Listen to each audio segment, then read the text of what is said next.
यहाँ हम बना रहे हैं आलू बुखारे का शरबत। बहुत मज़ेदार होता है और गर्मियों के लिए आप बनाकर इसको स्टोर कर लें, फ्रिज में रखें, जब दिल चाहे इसको आप बनाएं और इस्तेमाल करें।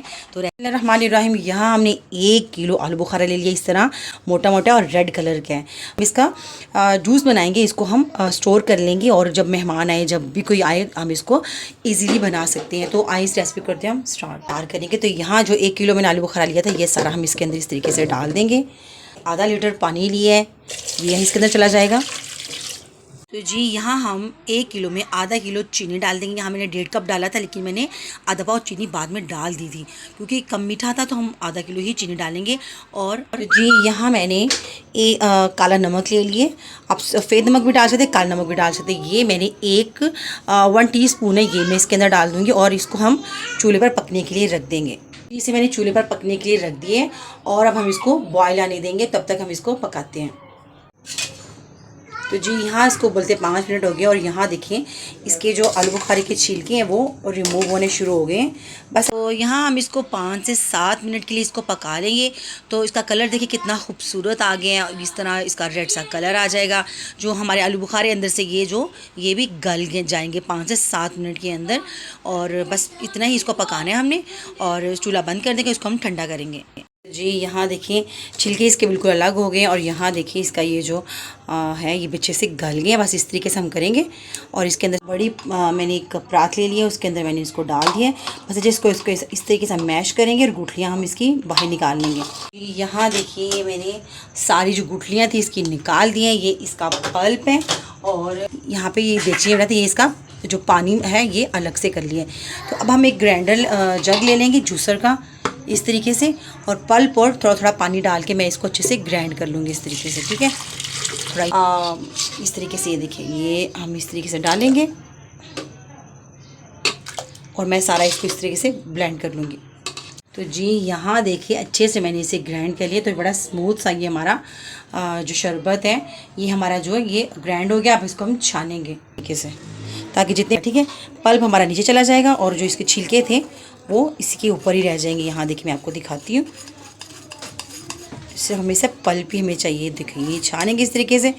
तो ये देखिए कितने आराम से जो इसके छिलके ये अलग हो गए और पल्प सारा नीचे चला गया। ये देखिए ये छिलके सारे, ठीक है, ये हम रिमूव कर देंगे। सारा मैं इस तरीके से छान लूँगी। जी यहाँ हमने सारा जो मेरा पल्प था उसको अच्छे से छान लिया। अब इस चूल्हे पर रखेंगे, हम इसको मज़ीद पकाएंगे। तो जी यहाँ देखिए चूल्हे पे मैंने इसे पकने के लिए रख दिया था और इसमें अब बॉयल आना शुरू हो गया है। बस इस तरीके से हम इसे पकाएंगे, गाढ़ा करेंगे, ठीक है, क्योंकि बाज़ार के शरबत की तरह से हम इसे गाढ़ा करेंगे।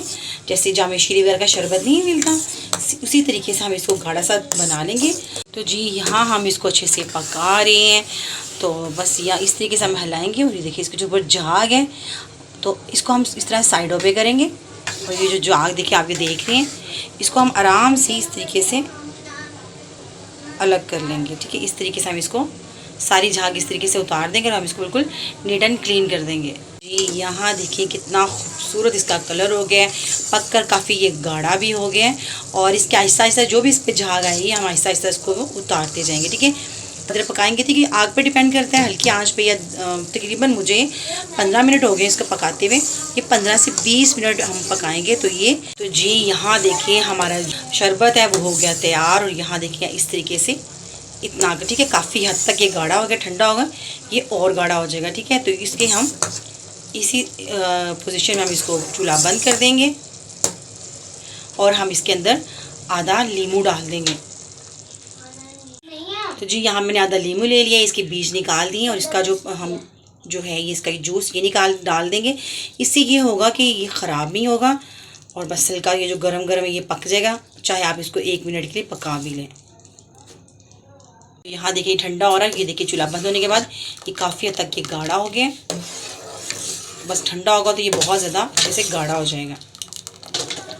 ये इस पोजीशन में हमारा ये जो हमने शरबत तैयार किया ये हो गया। अब हम इसको एक साफ़ बोतल के अंदर इसको हम डाल देंगे। इस तरीके से आप कोई भी साफ़ जार ले रहे, बोतल ले रहे, कुछ भी धो के अच्छी तरह उससे खुश करके आपने इसके अंदर इसको डालना है। हम इस बोतल के अंदर आसानी के साथ इस तरह अपना जो सारा शरबत हमने तैयार किया 1 किलो आलू बुखारे का, तो ये हम सारा इसके अंदर डाल देंगे। तो यहाँ देखिए एक पूरी बोतल जो है ये इस शरबत से 1 किलो शरबत से हमारी तैयार हो गई। ठीक है जी। यहाँ हमने 2 ग्लास ले लिए, इनमें डालेंगे ढेर सारी बर्फ़। जितना ठंडा शरबत हमारा होगा उतना ये मज़े का लगेगा। तो बस मज़े का ये शरबत लेंगे और हम ये इसके अंदर इस तरीके से डालेंगे। जैसे हम जामिश्री जितना हम डालते हैं उतना ही हम इसके अंदर डालेंगे। ठीक है, बाकी हम इसके अंदर पानी ऐड करेंगे। एक ग्लास में 4 to 5 टेबल स्पून हम इसके अंदर डाल देंगे जी। हमने इनमें शरबत डाल दिया है, साथ डालेंगे हम इसके अंदर पानी।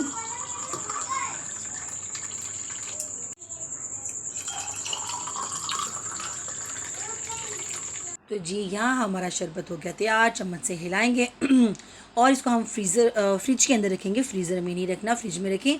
1 महीना 2 आसानी से आप इसे इस्तेमाल कर सकते हैं। इसी साथ मुझे इजाज़त दीजिए। अल्लाह हाफिज़।